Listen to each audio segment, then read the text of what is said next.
Hello વિદ્યાર્થી મિત્રો, welcome back. આજે આપણે વાત કરીશું સુરેખ પથ પર ગતિ. એટલે કે જ્યારે પદાર્થ કોઈ સુરેખ પથ પર ગતિ કરતો હોય છે ત્યારે એના દ્વારા કઈ કઈ ભૌતિક રાશિઓ ઉદ્ભવે છે એ ભૌતિક રાશિઓ વિશે આપણે વાત કરવાની છે. અને એમાંથી આજે જે જોવાની છે એ છે અંતર કોને કહેવાય અને સ્થાનાંતર કોને કહેવાય. ઓકે, તો જેમ કે આપણે ગતિના પ્રકારો વિશે જોઈ ગયા હતા પથના આધારે. ઠીક છે, તો ગતિના પ્રકારો પથના આધારે કયા હતા? તો એક હતી સુરેખ ગતિ, બીજી હતી વર્તુળાકાર, પછી આંદોલિક ગતિ અને નિયતકાલીન ગતિ વિશે આપણે ભણ્યા હતા. તો એમાંથી આજે ગતિ વિશે જે આપણે વાત કરવાની છે આ ચેપ્ટરમાં, એ ફક્ત સુરેખ ગતિને આધારિત જ અલગ અલગ ભૌતિક રાશિઓ વિશે આપણે સમજવાનું છે. તો એમાંથી પ્રથમ જે છે કે જ્યારે પદાર્થ સુરેખ પથ પર ગતિ કરે છે ત્યારે એનું અંતર કોને કહેવામાં આવશે અને સ્થાનાંતર ક્યારે કહેવામાં આવશે એના વિશે આજે ભણીશું. તો ચલો વાત કરીએ કે ભાઈ અંતર કોને કહેવાશે. તો એક આકૃતિ દ્વારા આપણે સમજીએ કે માન લો કે કોઈ પદાર્થ છે એ કોઈ એક એ બિંદુ પરથી, આ એક બિંદુ થઈ ગયું A અને આ એક બિંદુ થઈ ગયું B. તો કોઈ પદાર્થ એ બિંદુ પરથી B બિંદુ તરફ ગતિ કરે છે. એટલે કે હવે કઈ રીતના ગતિ કરે, તો એના માટે આપણે અલગ અલગ માર્ગ બતાવીએ. જેમ કે એક માર્ગ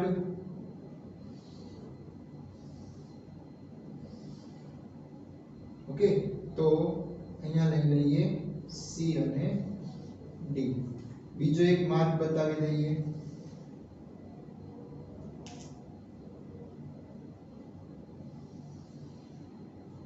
અને ત્રીજો માર્ગ બતાવી દઈએ. તો તમે જોઈ શકો છો કે ભાઈ A થી કોઈ પદાર્થને A થી B બિંદુ તરફ જવું હોય તો એના માટે કેટલા માર્ગ અહીંયા આપણે બતાવ્યા છે. તો એક એરિયા માર્ગ એટલે કે A થી લઈને C, C થી લઈને D અને D થી લઈને B. બીજો કયો માર્ગ છે? તો ડાયરેક્ટ A થી B.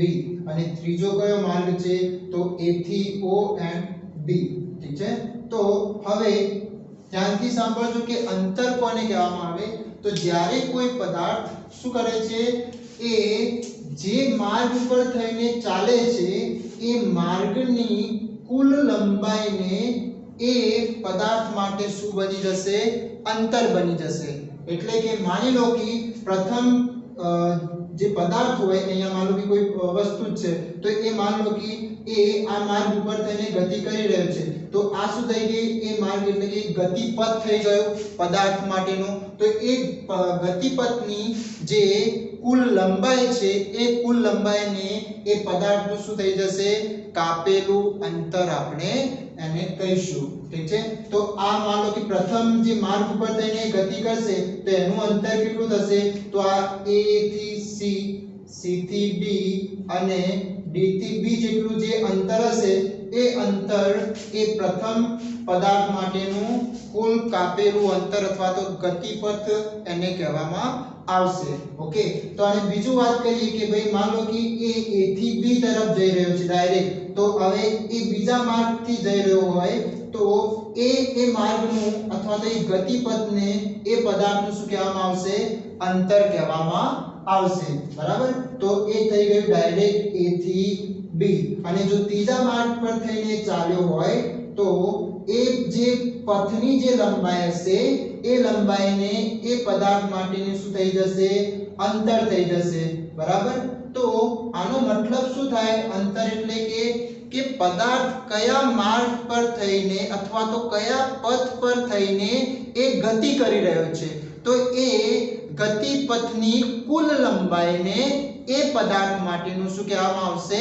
અંતર કહેવામાં આવશે. માન લો કે એ પહેલા માર્ગ પર થઈને ચાલ્યો છે તો એ માર્ગની જે પથ લંબાઈ હશે એ માર્ગની જે કુલ લંબાઈ હશે એ લંબાઈ એ પદાર્થ માટેનું શું થઈ જશે અંતર થઈ જશે બરાબર માન લો કે એ બીજા માર્ગ પર થઈને ચાલ્યો છે તો બીજા માર્ગ પર થઈને ચાલ્યો હોય તો એ માર્ગની કુલ લંબાઈ અથવા તો એ પથની કુલ લંબાઈને શું કહેવામાં આવશે એ પદાર્થનું અંતર એટલે કે ટૂંકમાં કહેવું હોય કે અંતર એટલે શું તો પદાર્થ કયા ગતિપથ પર ચાલી રહ્યો છે તો એ ગતિપથની કુલ લંબાઈને એ પદાર્થ માટેનું અંતર આપણે કહીશું બરાબર તો અહીંયા આપણે ત્રણ માર્ગ જોયા કે ત્રણ માર્ગમાંથી જે પણ માર્ગ ઉપર ચાલશે તો એ માર્ગનું જે કુલ લંબાઈ હશે એ એનું અંતર બની જશે હવે વાત કરીએ કે ભાઈ સ્થાનાંતર એટલે શું સ્થાનાંતર કોને કહેવામાં આવે તો તમે જોઈ શકો છો કે જેમ અહીંયા આપણે વાત કરી હતી કે બે બિંદુઓ આપણે લીધા હતા કે ભાઈ એક કોઈ પદાર્થ છે અને A થી લઈને B બિંદુ તરફ જવું છે તો એના માટે કેટલા માર્ગ અહીંયા બતાવેલા છે તો કે ભાઈ ત્રણ માર્ગ ઓકે તો એ ત્રણ માર્ગમાંથી ધ્યાનથી સાંભળજો કે સ્થાનાંતર કોને કહેવામાં આવે તો હવે જે બે બિંદુઓ છે અથવા તો જે સ્થાનાંતર એટલે કે જે પદાર્થ એક જગ્યાએથી બીજી જગ્યાએ જઈ રહ્યો છે તો એનું જે ટૂંકામાં ટૂંકું અંતર હશે એને શું કહેવામાં આવશે સ્થાનાંતર એટલે કે જ્યારે કોઈ પદાર્થ પ્રારંભિક સ્થાનથી જે અંતિમ સ્થાન ઉપર જાય છે એટલે પ્રારંભિક સ્થાન એટલે કે જ્યાંથી એને શરૂઆત કરી હોય એ એનું શું થઈ જશે પ્રારંભિક સ્થાન અને જ્યાં એ પહોંચે છે એ એના માટે શું બની જશે અંતિમ સ્થાન તો એ પ્રારંભિક સ્થાનથી લઈને અંતિમ સ્થાન સુધી વચ્ચેના જે ટૂંકો જે ગતિપથ હોય અથવા તો જે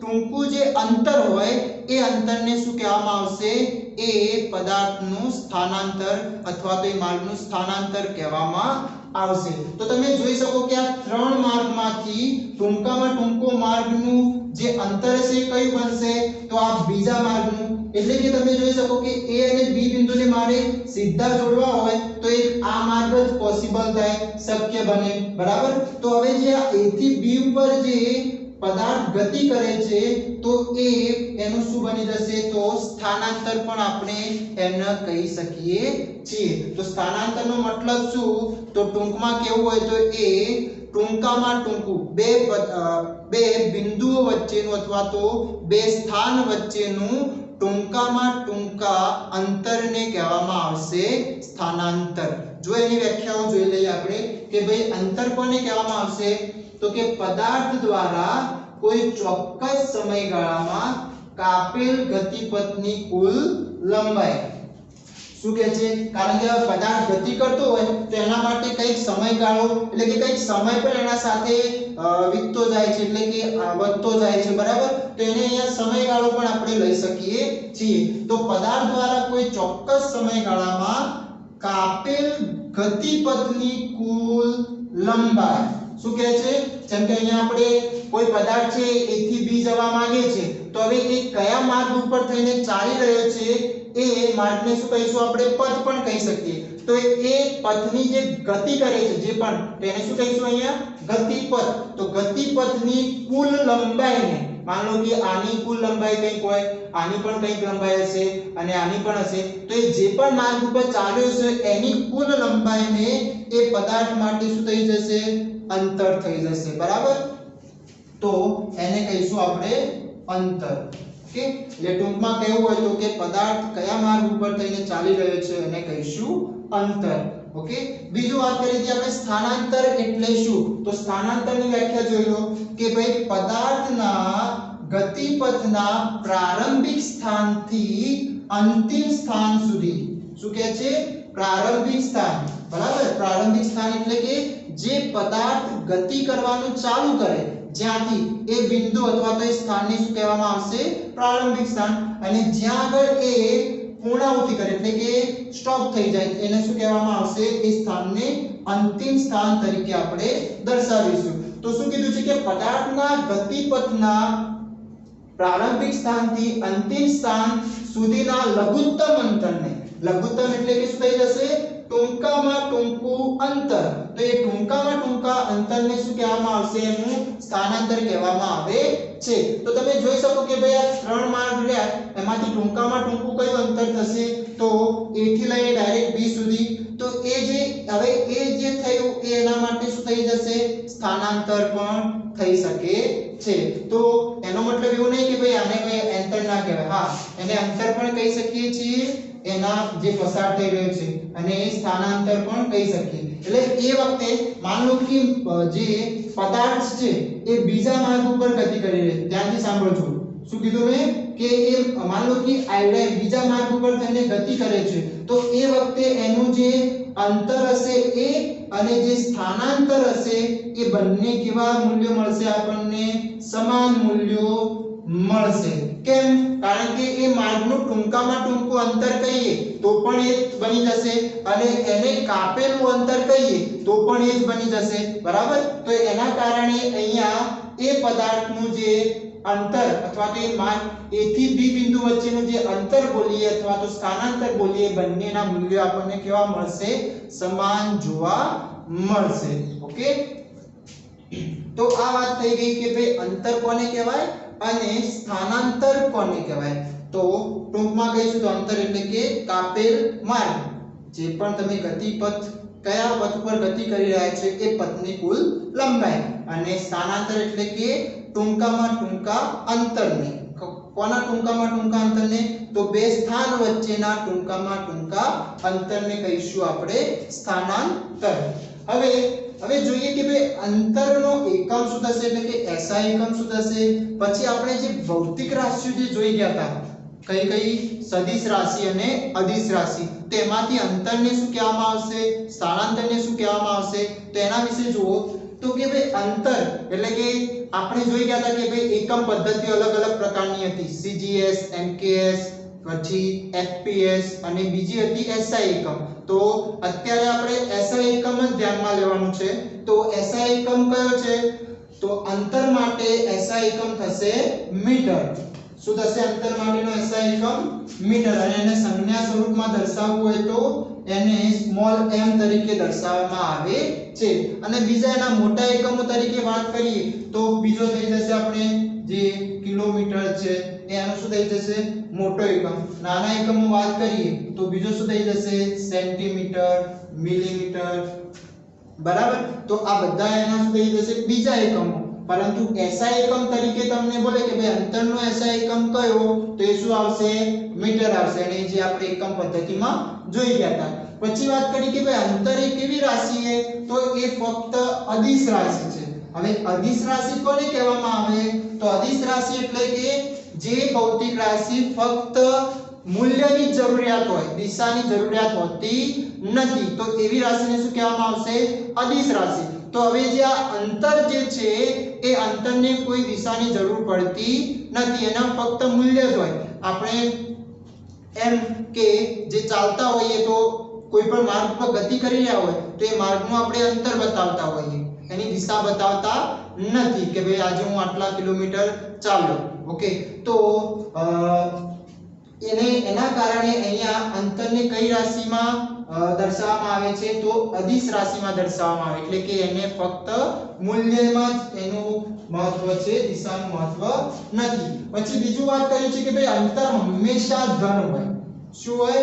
અંતર હંમેશા ધન, એટલે કે ભાઈ જે પણ આપણે જે પણ રસ્તો અથવા તો માર્ગ પર ગતિ કરીએ છીએ તો એ માર્ગની જે કુલ લંબાઈને આપણે શામાં દર્શાવીએ? ધનમાં જ દર્શાવીએ. એટલે કે એમ કહીએ કે ભાઈ આજે હું 5 મીટર અથવા 100 મીટર ચાલ્યો, એમ નથી કહેતા કે -100 મીટર ચાલ્યો, એવું કહીએ છીએ ના. કારણ કે કેમ? કારણ કે અંતર જે છે એ શામાં આપણે માપીએ છીએ? ધનમાં માપીએ છીએ. ઓકે, તો આ વાત થઈ ગઈ અંતર વિશે કે ભાઈ અંતર એટલે શું કહેવાય, એનો SI એકમ શું છે, કઈ રાશિ આવશે, અને એ ફક્ત શું હોય છે? ધન જ હોય છે. ઓકે, તો હવે એની સાથે સાથે જે અંતરની જે સંજ્ઞા હોય છે એ સંજ્ઞા તમે યાદ રાખજો કે એને દર્શાવવું હોય તો કયા સ્વરૂપમાં દર્શાવી શકાય છે? સ્મોલ s તરીકે દર્શાવી શકાય છે. ઓકે, હવે વાત કરી આ જ રીતના સ્થાનાંતર માટે, તો કે સ્થાનાંતર એટલે શું? તો બે સ્થાન વચ્ચેનું ટૂંકામાં ટૂંકું અંતર જેને શું કહેવામાં આવશે સ્થાનાંતર કહેવામાં આવશે તો સ્થાનાંતરનો SI એકમ શું થશે તો સ્થાનાંતર પણ એક પ્રકારનું શું છે અંતર જ છે માટે અંતરનો SI એકમ શું હતો મીટર હતો તો એના કારણે સ્થાનાંતરનો પણ SI એકમ શું થશે મીટર જ થશે બરાબર હવે આ જે સ્થાનાંતર છે એ કેવી રાશિ છે તો કે સદિશ રાશિ છે કઈ રાશિ છે સદિશ રાશિ હવે સદિશ રાશિ કેમ કહી છે કારણ કે જે સ્થાનાંતર છે એ મૂલ્ય તો બતાવે જ છે પરંતુ એની સાથે સાથે દિશા પણ બતાવતું હોય છે માટે બંને દર્શાવતો હોવાના કારણે એને સામા લેવામાં આવે છે સ્થાનાંતર રાશિ તરીકે લેવામાં આવે છે તો સ્થાનાંતર એ શું બની ગયું સદિશ રાશિ બની ગઈ હવે આ જે દિશા બતાવી છે એના કારણે જે સ્થાનાંતરના જે તમને મૂલ્ય મળશે એ કેવા હોઈ શકે તો એ ધન પણ હોઈ શકે ઋણ પણ હોઈ શકે અને શૂન્ય પણ મળી શકે છે હવે આ કઈ રીતના એ આપણે સમજીએ એના પહેલા અહીંયા જોઈ લો કે ભાઈ સ્થાનાંતરનું સૂત્ર પણ હોય છે તો સ્થાનાંતરનું સૂત્ર શું હોય તો સ્થાનાંતર એટલે કે આપણે જોયું કે બે સ્થાનો વચ્ચેનું ટૂંકામાં ટૂંકું અંતર તો જ્યારે પદાર્થ કોઈ સ્થાન ઉપરથી ગતિ કરવાનું ચાલુ કરે તો એ કયું સ્થાન બની જશે પ્રારંભિક સ્થાન અને જ્યાં ગતિ પૂર્ણ કરે ત્યાં આગળ કયું સ્થાન બની જશે અંતિમ સ્થાન તે બંને સ્થાન વચ્ચેનું જે ટૂંકામાં ટૂંકું અંતર હોય એને જ આપણે સ્થાનાંતર કહીએ તો એ સૂત્ર શું બનશે એના ઉપરથી કે ભાઈ સ્થાનાંતર બરાબર અંતિમ સ્થાન માઈનસ પ્રારંભિક સ્થાન એટલે કે બંને સ્થાનના વચ્ચેનો શું થઈ રહ્યો છે તફાવત થઈ રહ્યો છે ટૂંકા અંતર લેવામાં આવે છે તો S બરાબર pf pi એટલે કે આ શું થઈ ગયું આ p મતલબ પોઝિશન અને f મતલબ ફાઇનલ તો ફાઇનલ પોઝિશન અને i મતલબ ઇનિશિયલ એટલે કે શરૂઆતની અને p મતલબ પોઝિશન સ્થાન તો pf pi એ શું થઈ જશે સ્થાનાંતરનું સૂત્ર અને સ્થાનાંતર પણ તમે સ્મોલ s વડે એટલે કે સ્મોલ s વડે દર્શાવવામાં આવે છે હવે આ અદિશ રાશિ છે તો ક્યારેક તમને આ સ્થાનાંતરને આ રીતના એટલે કે એના ઉપર એક તીર કરીને પણ દર્શાવવામાં આવતું હોય છે તો સ્થાનાંતર બરાબર pf pi તરીકે એટલે કે એના સંજ્ઞા સ્વરૂપે દર્શાવવું હોય તો ઘણી વખતે આ રીતના પણ દર્શાવી શકાય એટલે કે કેમ આ રીતના તો જે પણ સદિશ રાશિ હોય ધ્યાનથી સાંભળજો આ તીર દર્શાવવાનું કારણ શું તો જે પણ સદિશ રાશિ હોય એમના સંજ્ઞા ઉપર આ રીતના તીર મૂકવામાં આવે છે ઓકે તો આ વાત થઈ ગઈ સૂત્ર અને એની સંજ્ઞા વિશે ઓકે તો સ્થાનાંતર બરાબર અંતિમ સ્થાન માઈનસ પ્રારંભિક સ્થાન ઠીક છે આ સૂત્ર તમારે યાદ રાખવું આના પ્રકારે ટૂંકા દાખલા આવી શકે છે હવે જોઈએ કે ભાઈ મેં તમને વાત કરી કે સ્થાનાંતર એ ધન પણ હોઈ શકે ઋણ પણ હોઈ શકે અને શૂન્ય પણ હોઈ શકે છે હવે આ કઈ રીતના તો હવે એક ઉદાહરણ દ્વારા આપણે સમજીએ અહીંયા તમે જોઈ શકો મેં એક આકૃતિ બતાવેલી કે ગતિપથ સુરેખ ગતિપથ બતાવેલું છે એમાં કંઈક અંક લખેલા છે 0 થી લઈને 65 સુધી તો આ માન લો કે આ જે અંતર છે એ સામા બતાવેલું 1 કિલોમીટરમાં અને એક સંખ્યા રેખા પણ માની શકો તમે તો અહીંયા આ સાઈડ એટલે કે જમણી બાજુનું શું હોય ધન હોય અને ડાબી બાજુ તરફ જાઓ તો શું થશે ઋણ થઈ જશે ઓકે તો ધારી લઈએ કે આપણે કોઈ પદાર્થ છે એ આ O બિંદુથી એટલે O બિંદુ એ શું થઈ જશે ત્યાંથી પદાર્થ ગતિ કરવાનું ચાલુ કરે છે બરાબર તો એ O બિંદુને બીજું કેવું હોય તો એને સંદર્ભ બિંદુ પણ કહી શકાય છે કયા બિંદુ તરીકે સંદર્ભ બિંદુ તરીકે આ O ને કેવું હોય તો બીજું શું કહી શકાય સંદર્ભ બિંદુ હોય સંદર્ભ બિંદુ એટલે શું તો પદાર્થ જે સ્થાન પરથી ચાલવાનું ગતિ કરવાનું ચાલુ કરે છે એ જે બિંદુ છે અથવા તો એ નિયત જે બિંદુ છે એ નિયત બિંદુને શું કહેવામાં આવશે એનું સંદર્ભ બિંદુ એટલે કે કયા સ્થાનના સંદર્ભમાં પદાર્થ ગતિ કરવાનું ચાલુ કરે છે શું બોલ્યો સંદર્ભ બિંદુ એટલે કે પદાર્થ કયા સ્થાનના સંદર્ભમાં બરાબર કયા સ્થાનના સંદર્ભમાં ગતિ કરવાનું ચાલુ કરે છે એ સ્થાનને એ પદાર્થનું શું બની જશે સંદર્ભ બિંદુ તો પદાર્થ માન લો કે આ બિંદુથી ચાલુ કરે એટલે એ બિંદુથી એ પદાર્થ ગતિ કરવાનું ચાલુ કરે એટલે ત્યાં એ વખતે શું થશે અંતર 0 થી આપણે ચાલુ કરીએ છીએ કે ભાઈ આટલા કિલોમીટર હવે ચાલશે તો હવે જુઓ કે માન લો કે કોઈ ગાડી છે તો ગાડી પ્રથમ શું કરે છે ગતિ કરવાનું ચાલુ કરે છે તો સૌપ્રથમ એ ગતિ કરીને એ બિંદુ પર આવશે એ બિંદુ પરથી બી બિંદુ પર જાય છે અને બી બિંદુ પરથી શું કરે છે એ સી બિંદુ પર જઈને અંતિમ સ્થાન એનું આવી જાય એટલે કે એ ત્યાં ઊભું રહે છે બરાબર તો હવે એ પદાર્થ એટલે કે એ ગાડી દ્વારા પદાર્થ કેટલું અંતર કાપેલું કહેવાશે અને એના દ્વારા થયેલું સ્થાનાંતર કેટલું હશે એ હવે જોઈએ તો આપણો જે પ્રથમ કિસ્સો હતો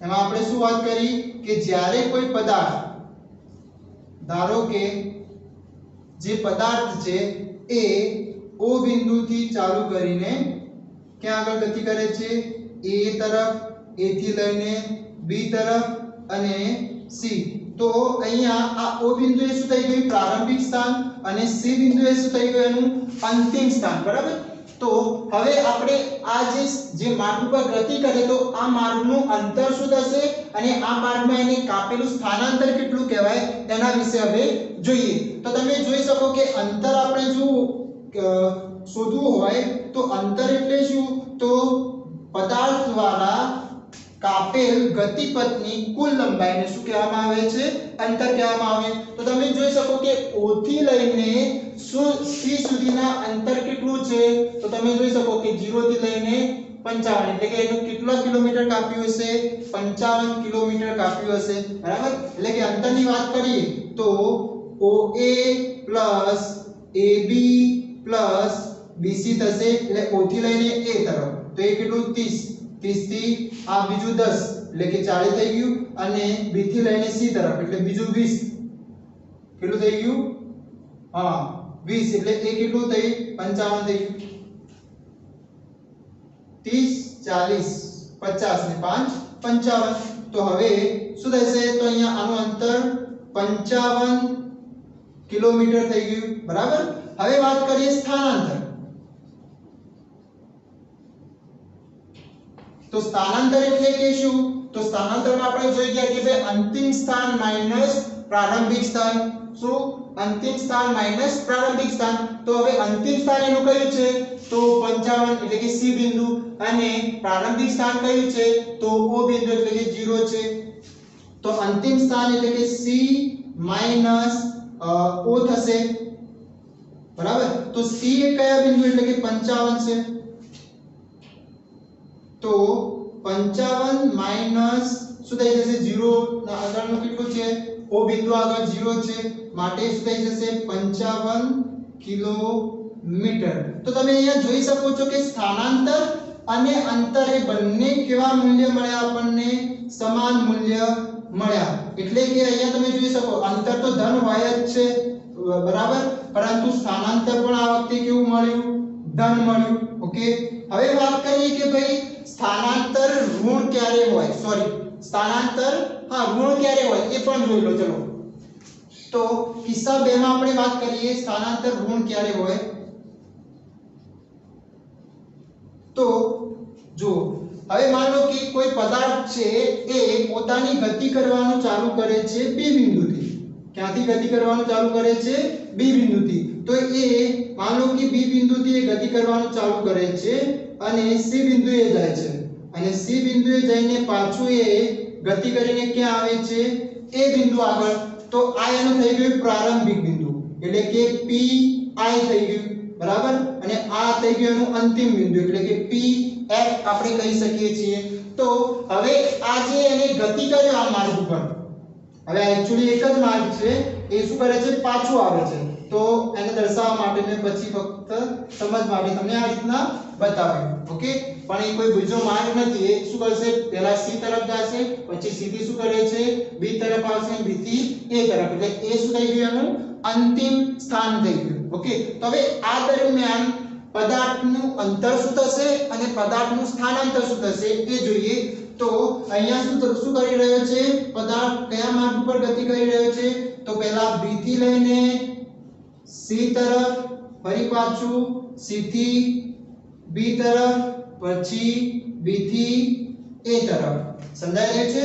B થી C, C થી B અને B થી A. એટલે આ થઈ ગયું પ્રારંભિક બિંદુ અને આ થઈ ગયું એનું અંતિમ બિંદુ. તો હવે આનું અંતર કેટલું થશે? તો અંતર બરાબર કેટલું કહેવામાં આવશે? તો B થી C પ્લસ C થી પાછું B અને બીજું શું થશે? B થી A. ઓકે, તો B થી C નું અંતર કેટલું થાય? તો B થી C વચ્ચેનું અંતર કેટલું છે? તો 10 અને 5 15, તો 15 કિલોમીટર. બીજું C થી B એ થશે 15 અને ત્રીજું કેટલું છે? તો B થી A તરફ આવે છે તો એ કેટલું થઈ જશે? 10. તો આ એનું અંતર કાપેલું કુલ અંતર કેટલું થશે? તો 15 + 15 30, 30 ને 10 40, તો એનું થઈ ગયું 40 કિલોમીટર. ઓકે, તો આ થઈ ગયું એનું અંતર, પદાર્થ દ્વારા કાપેલ અંતર. હવે જોઈએ કે ભાઈ સ્થાનાંતર શું મળશે? તો સ્થાનાંતર વિશે વાત કરીએ. તો સ્થાનાંતર એટલે કે એનું અંતિમ સ્થાન માઈનસ પ્રારંભિક સ્થાન. તો તમે જોઈ શકો કે અંતિમ સ્થાન કયું છે? તો PM એટલે એ બિંદુ. તો હવે આપણનું સૂત્ર શું હતું કે અંતિમ સ્થાન માઈનસ પ્રારંભિક સ્થાન. તો શું કરવું પડશે? A માઈનસ B અહીંયા થશે એના સૂત્ર પ્રમાણે. તો B A નું મૂલ્ય કેટલું છે? તો 30 છે, બરાબર, માઈનસ B નું મૂલ્ય કેટલું છે? તો 40. તો હવે 30 - 40 કેટલા થશે?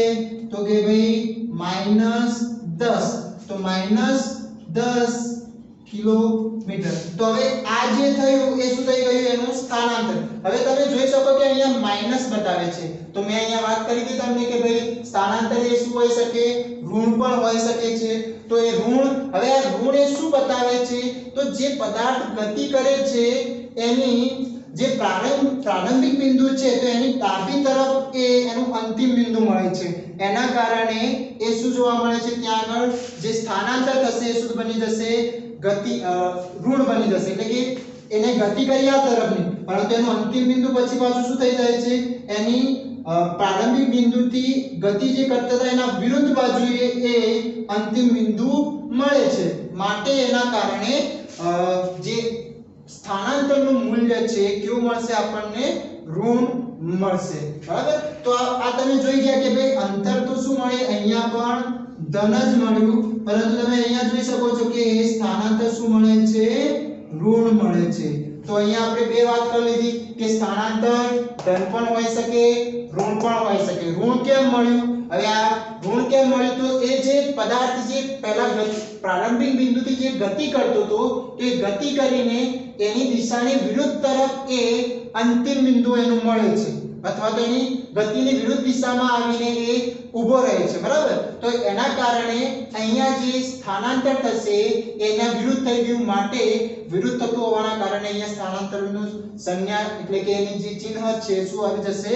માઈનસ આવશે, ઋણ આવશે. ઓકે, હવે વાત કરીએ કે ભાઈ શું સ્થાનાંતર શૂન્ય હોઈ શકે? તો કે હા, હોઈ શકે. હવે એ કઈ રીતના? તો એ પણ જોઈ લઈએ. તો હવે આપણે બીજો કિસ્સો વિચારીએ. કયો કિસ્સો? કે ભાઈ જે આપણે શરૂઆતમાં જોયો હતો. શરૂઆતમાં કયું જોયું હતું કે ભાઈ ધારો કે કોઈ પદાર્થ O થી લઈ A ચાલે તો A થી B અને B થી C. બરાબર. હવે આપણે એને થોડો આગળ વધારીએ કે એ પાછો શું કરે છે? C થી લઈને પાછો એ O બિંદુ પર આવે છે. શું અહીંયા માર્ગ કયો વિચારો આપણે?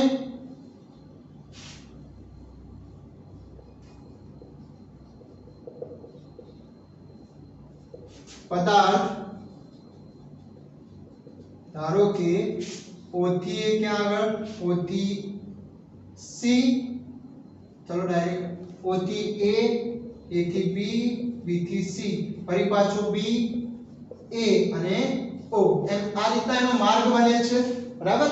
તો હવે એમાં જોઈએ તો એનું અંતર કેટલું થશે તો અંતર વિશે વાત કરી લઈએ તો અંતર શું થશે આપણે ડાયરેક્ટ લઈએ ચલો આ રીતના લઈ શકો AB પછી OA AB BC plus CB plus CB પછી BA plus BA પછી AO ઓકે તો તમે જોઈ શકો OA નું મૂલ્ય કેટલું હતું તો 30 AB નું મૂલ્ય કેટલું થશે 10 BC નું મૂલ્ય કેટલું થશે તો 10 ને 5 15 CB નું મૂલ્ય કેટલું થશે પણ 15 બરાબર પછી BA નું મૂલ્ય કેટલું થશે તો 10 અને OA નું મૂલ્ય કેટલું થશે તો એ પણ 30 ઠીક છે ફરી પાછું થશે 30 તો હવે આ ટોટલ અંતર એટલે કે એ શું કરે O થી લઈને C તરફ જાય છે અને C થી પાછો O તરફ આવે તો એનું ટોટલ અંતર કેટલું થશે 55 પ્લસ 55 તો કેટલા થઈ જશે અહીંયા 110 કિલોમીટર બરાબર તો આ થઈ ગયું એનું અંતર હવે વાત કરીએ સ્થાનાંતરની તો હવે સ્થાનાંતર શું થશે તો પદાર્થ જે ધ્યાનથી સાંભળજો કે પદાર્થ જે પ્રારંભિક પોતાનું જે ગતિ કરવાનું ચાલુ કરે છે એ સ્થાન પર આવીને જે શું થઈ જાય છે ઊભો રહે છે એટલે કે એનું અંતિમ સ્થાન બની જાય છે એટલે અહીંયા જે પ્રારંભિક સ્થાન છે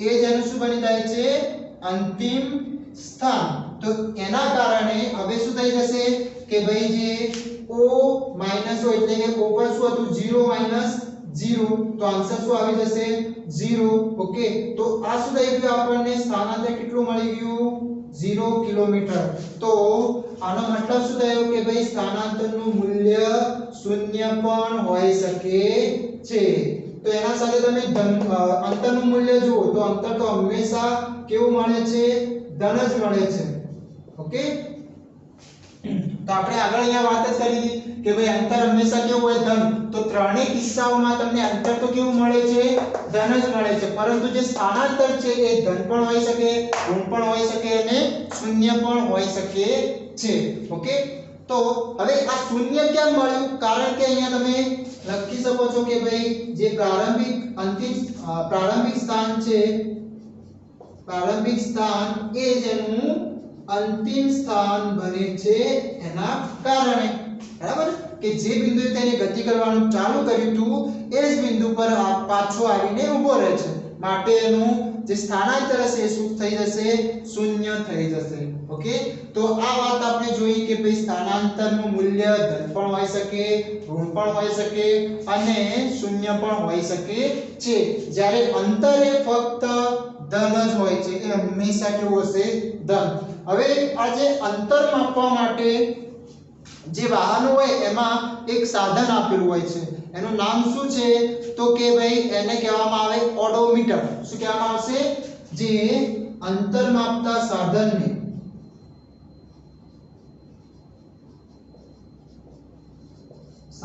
શું કહેવામાં આવશે તો ઓડોમીટર હવે ઓડોમીટર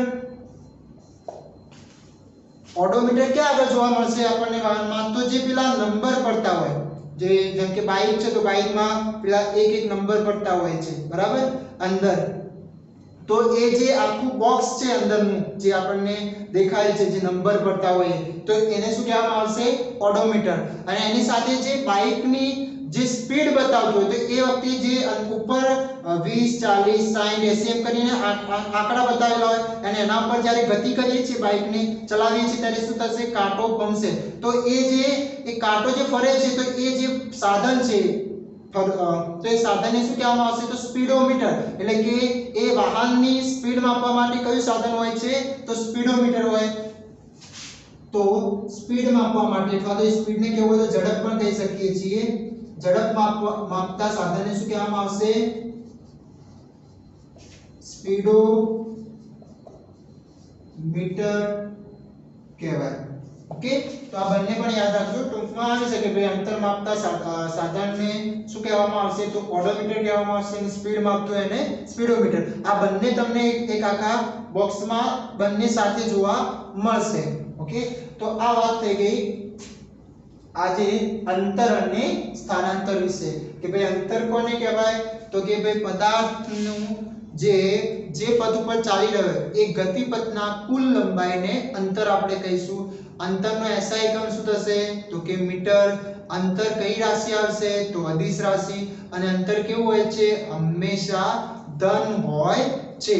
બીજી વાત કરી કે ભાઈ સ્થાનાંતર, તો સ્થાનાંતર કોને કહેવાય તો બે સ્થાન વચ્ચે, કયા સ્થાન અંતિમ સ્થાનથી લઈને પ્રારંભિક સ્થાન, તો આ બંને સ્થાન વચ્ચેના ટૂંકામાં ટૂંકા અંતરને શું કહીશું આપણે સ્થાનાંતર કહીશું. તો સ્થાનાંતરનો SI એકમ શું થશે તો એ પણ મીટર.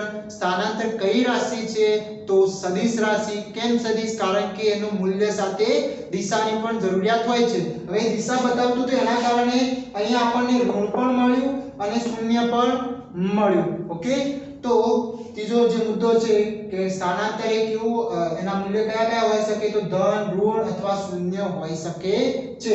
તો સ્થાનાંતરનું સૂત્ર જોઈએ તો અંતિમ સ્થાન માઈનસ પ્રારંભિક સ્થાન, અને એનું સૂત્ર સંજ્ઞા સ્વરૂપે દર્શાવવું હોય તો PS PF PI.